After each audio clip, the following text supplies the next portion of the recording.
Hello students, आप सभी का स्वागत है आपके ही अपने चैनल आर्य एजुकेशन हब में। मैं बीपी बघेल आपके लिए बेहद इंपॉर्टेंट सीरीज लेके आया हूँ लाइन्स एंड एंगल। और ये लाइन्स एंड एंगल इतना इंपॉर्टेंट चैप्टर है, ये क्लास 6, 7, 8, 9, 10 ये सभी के लिए इंपॉर्टेंट चैप्टर है। तो लाइन्स एंड एंगल में मैं पहले बेसिक करा रहा हूँ टाइप ऑफ एंगल। वैसे क्लास 9 के लिए है ये चैप्टर और क्लास 9 के लिए मैं आर.डी. शर्मा से स्टार्ट कर रहा हूं। ठीक है, ये चैप्टर मैं आर.डी. शर्मा से स्टार्ट कर रहा हूं, उसी की एक्सरसाइज कराऊंगा। तो सबसे पहले इसमें देखते हैं एंगल के टाइप और एंगल किस टाइप से बनते हैं। पहले ये समझें कि एंगल के लिए समझते हैं कि जैसे हमारे पास दो रेज है, ठीक है, दो रे हैं और दो रेज क्या है, जैसे सपोज दैट मैंने ये मान लिया ये रे है, ठीक है, एक ये रे है। इन दोनों के एंड पॉइंट, इन दो रे के एंड पॉइंट इस तरह से मिल जाते हैं तो वहां एक कॉर्नर तैयार होता है, एक कॉर्नर बनता है। और इन दो कॉर्नर के बीच में जो एंगल बनेगा बस उसी को हम एंगल कहते हैं। ये एंगल बन गया, ठीक है। और ये एक फिक्स रे हो गई, ये टर्मिनेटिंग हो गई। सपोज ये इनिशियल रे है और ये टर्मिनेटिंग है। ये घूमेगी लाइन इस तरह से घूमती है और ये घूमकर कई तरह के एंगल बनाएगी। समझे क्या? ये घूमकर कई तरह के एंगल बनाएगी। उन एंगलों के क्या क्या नाम है वो मैं आपको बताता हूं, ठीक है। तो सबसे पहले ये समझें कि एक कोई इनिशियल लाइन है और इस लाइन के ऊपर ये टर्मिनेटिंग लाइन इस तरह से रखी हुई है, इस तरह से। तो इन दोनों लाइन के बीच में एंगल बनता है 0, ठीक है। तो पहला एंगल बनता है 0, तो ये एंगल हो गया 0। फिर ये लाइन इस तरह से घूमी और घूमकर ये लाइन ये 0 से बड़ा और 90 से छोटा एंगल बनता है, तो ये बनता है एक्यूट एंगल। समझ में आया?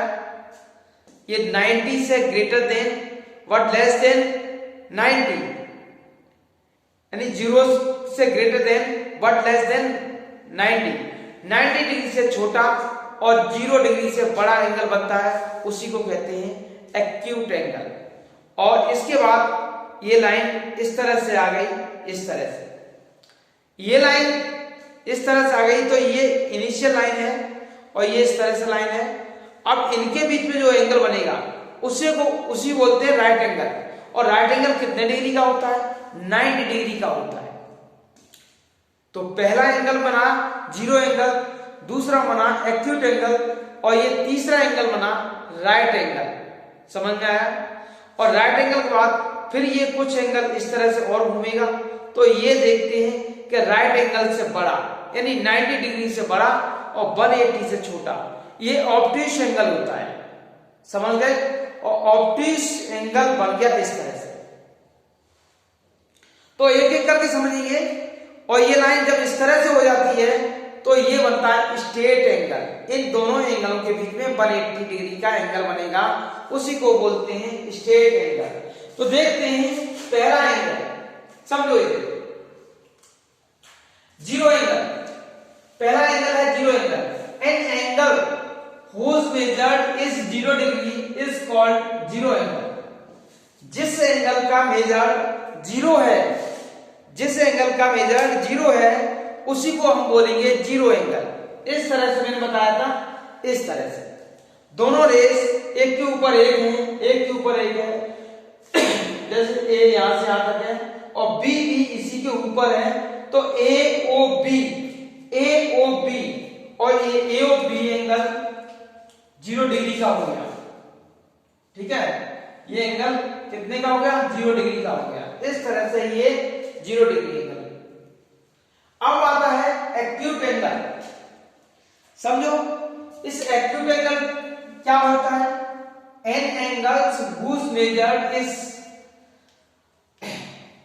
more than 0 डिग्री, जो एंगल 0 डिग्री से बड़ा हो बट लेस देन 90 डिग्री, और जो 90 डिग्री से छोटा हो is called an acute angle. उसे हम बोलते हैं एक्यूट एंगल। ठीक है, एक्यूट एंगल।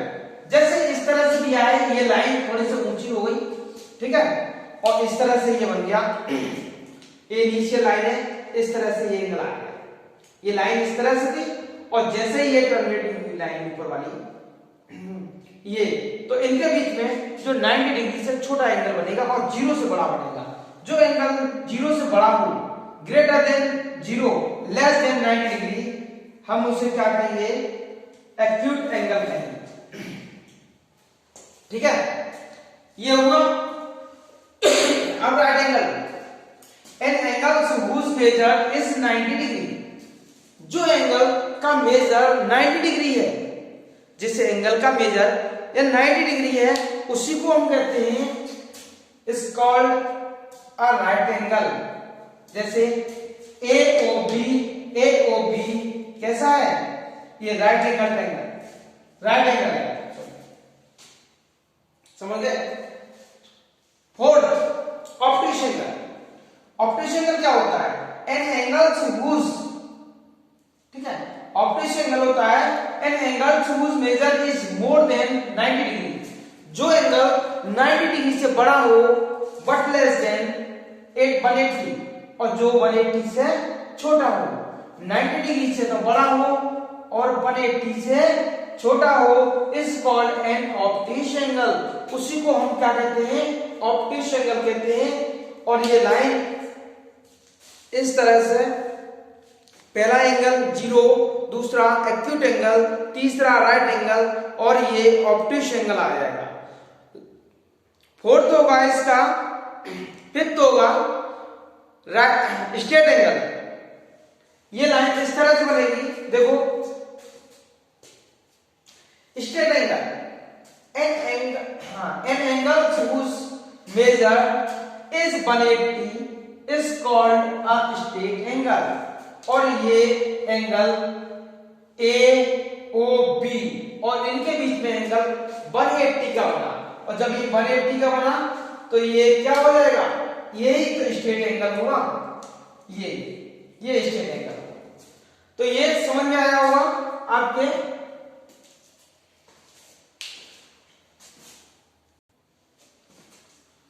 अब देखते हैं एंगल, जैसे रिफ्लेक्स एंगल, 5 तक हो गए, स्ट्रेट एंगल मैंने करा दिया, ठीक है। इसके बाद देखते हैं रिफ्लेक्स एंगल। ये रिफ्लेक्स एंगल क्या होता है, तो रिफ्लेक्स एंगल होता है an angle whose measure is more than 180, जो एंगल का मेजर 180 से बड़ा हो, ठीक है, जिस एंगल का मेजर 180 से बड़ा होगा उसी को तो हम कहते हैं रिफ्लेक्स एंगल।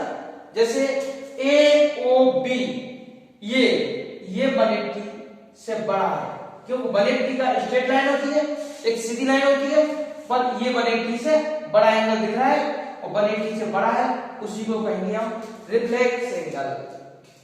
सातवां एंगल बनता है कंप्लीट एंगल। ये कंप्लीट एंगल क्या होता है, तो देखिए मैंने ये बता दी आपको कि कोई इनिशियल लाइन है और इस तरह से होगा तो ये 0 एंगल होता है, ठीक है। और इसके बाद देखो, इस तरह से होता है 0 एंगल होता है, इस तरह से होता है एक्यूट एंगल होता है, और ऐसे होगा तो राइट एंगल होगा, और थोड़ा सा राइट एंगल से बड़ा करते हैं, 180 से छोटा करते हैं, तो ये ऑप्टिश एंगल कहता है।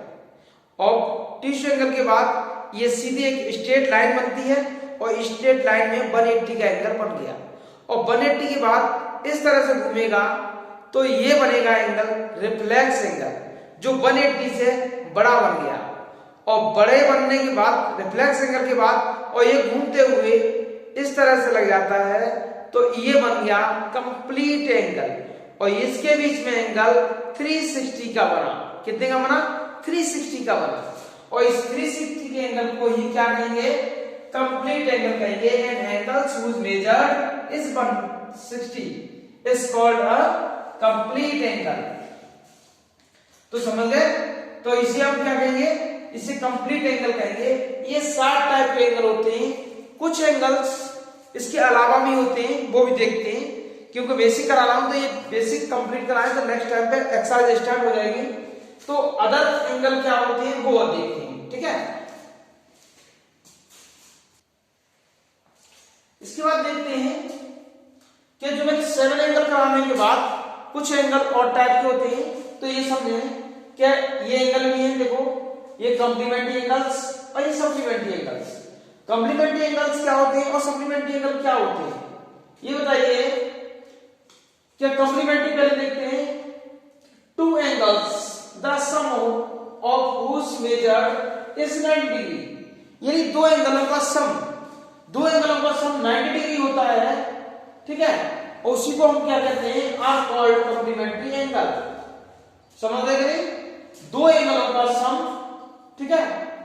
2 angles the sum of whose measures is 90 degree, 2 एंगलों का मेजर का सम 90 डिग्री हो जाए, ठीक है, उसी को हम कहते हैं कॉम्प्लीमेंट्री एंगल। जैसे ये लिखा है AOC और BOC, AOC और BOC मिलकर दोनों को मिलाएंगे तो 90 डिग्री का होता है, इसीलिए ये क्या कहलाएगा कॉम्प्लीमेंट्री एंगल। सपोज दैट सब एक एंगल ये 60 डिग्री है, एक एंगल 60 डिग्री है और तुमसे कोई पूछता है कि उसका कॉम्प्लीमेंट्री एंगल बताइए, तो इसका मतलब उसे 90 में से माइनस कर दो 60 को, ठीक है, तो ये कितना बचेगा 30 डिग्री, वो एंगल 30 डिग्री का रहेगा। ये समझ में आया। यदि कोई एंगल आपको बताता है 20, बताइए इसका कॉम्प्लीमेंट्री एंगल कितना है, तो कॉम्प्लीमेंट्री एंगल 90 में से 20 जाएगा तो 70 एंगल बचेगा, ठीक है कि नहीं। तो ये 70 एंगल आ गया, क्योंकि इन दोनों को मिलाओगे तो कितना हो रहा है 90 हो रहा है कि नहीं, बस यही है। अब आता है सप्लीमेंट्री एंगल। सप्लीमेंट्री एंगल किसे कहते हैं 2 एंगल्स, यानी 2 angles the sum of whose measures is 180, ऐसे 2 एंगल्स जिनका सम 180 डिग्री हो जाए, ठीक है, उसी को हम क्या कहते हैं आर कॉल्ड सप्लीमेंट्री एंगल। समझ गए। तो AOC और BOC दोनों मिलकर 180 हो रहा है, तो ये क्या हो जाएगा, इसी को कहते हैं सप्लीमेंट्री एंगल। सपोज दैट ये है 70, तो बताइए दूसरा एंगल कितना हुआ सप्लीमेंट्री, तो एक 180 में से माइनस कर दो तो 110 का हो जाएगा, 110 का हो जाएगा। इन दोनों को मिलाओगे, इन दोनों का सम कितना हो जाएगा 180। समझ गए। एक एंगल 60 है और तुमसे कोई कहता है क्या उसका सप्लीमेंट्री एंगल निकालिए, तो 180 में से 60 को माइनस कर दो, 180 में से 60 को माइनस कर दो तो ये आएगा 120, यानी 120 है, और इन दोनों को प्लस करेंगे तो क्या हो रहा है 180 हो जाएगा। इसके बाद और देखते हैं 2 एंगल और हैं, ठीक है, तो उन्हें क्या कहते हैं, उनकी भी डेफिनेशन लिखते हैं और उन्हें भी समझते हैं। इसके बाद देखते हैं कॉम्प्लीमेंट्री हो गया, सप्लीमेंट्री हो गया। इसके बाद देखते हैं एडजेसेंट एंगल। ये एडजेसेंट एंगल क्या होता है, तो सबसे पहले देखें क्या जो 2 angles are called adjacent angle. ऐसे दो एंगल एडजेसेंट एंगल होते हैं जिनका वर्टेक्स सेम हो, जिन दोनों का वर्टेक्स एक ही हो और जिनकी एक कॉमन आर्म हो। अब ये वर्टेक्स क्या होता है, देखो ये 2 एंगल है, ये 2 एंगल है और इन दोनों का वर्टेक्स सेम पोजीशन पर है, सेम एक ही जगह पर है, सेम प्लेस पर है, ठीक है। तो ऐसे 2 एंगल जिनका वर्टेक्स सेम प्लेस पर हो, सेम जगह हो, ठीक है, दे हैव सेम वर्टेक्स। और जिन दोनों की मतलब इस एंगल की ए आर्म और इस एंगल की ए आर्म कैसी है, कॉमन है। समझ में आया क्या। तो they have a common arm, जिनकी एक आर्म कैसी हो, कॉमन हो, और जो सेम वर्टेक्स हो उसी को हम कहते हैं एडजेसेंट एंगल्स। ऐसा नहीं है कि ये इनका सम कितना हो, ये कोई जरूरी नहीं है कितना है, 90 है, 180 है, कम है, ज्यादा है, उससे कोई मतलब नहीं है, ठीक है। बस इनकी एक आर्म कॉमन हो और जिन दोनों का वर्टेक्स सेम प्लेस पर हो, ठीक है। इसके बाद आता है लीनियर पेयर एंगल। ये लीनियर पेयर एंगल क्या होते हैं? Two adjacent angles are said to be form. ऐसे दो एडजेसेंट एंगल, ध्यान दो कि इसमें भी एडजेसेंट है, इसमें भी एडजेसेंट है, तो ऐसे दो एडजेसेंट एंगल, ठीक है, ऐसे दो एडजेसेंट एंगल्स जो लीनियर पेयर होते हैं, इफ यदि देयर नॉन कॉमन आर्म, जो उनकी नॉन कॉमन आर्म, जो उसकी कॉमन आर्म नहीं है।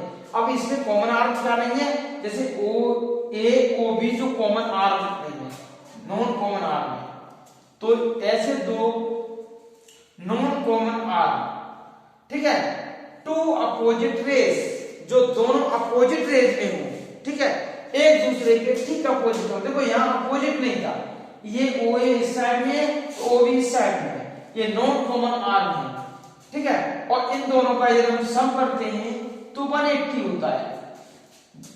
A linear pair of angles always add up to 180, जो 180 डिग्री का होता है उसी को हम कहते हैं लीनियर पेयर एंगल। ये इस पर बहुत क्वेश्चन आएंगे, इस लीनियर पेयर एंगल पर ध्यान दो कि हम लोग बहुत क्वेश्चन करेंगे, समझ गए कि नहीं?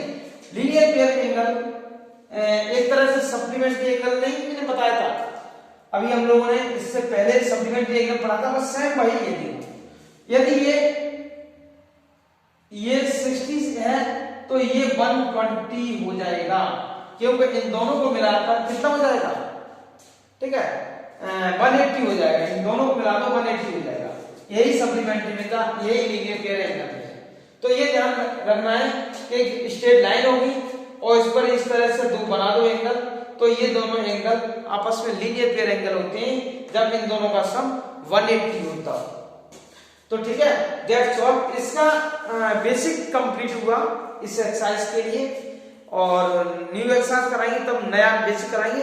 उससे पहले हम इस पर डिपेंड जितने भी क्वेश्चन हैं, ठीक है, आरडी शर्मा से हम लेते हैं और नेक्स्ट वीडियो में आरडी शर्मा से सारे क्वेश्चन लगाते हैं, ठीक है। तो इसके बाद ये वीडियो कंप्लीट देखकर इसके बाद वाली वीडियो भी हम जल्दी लेके आएंगे, ठीक है।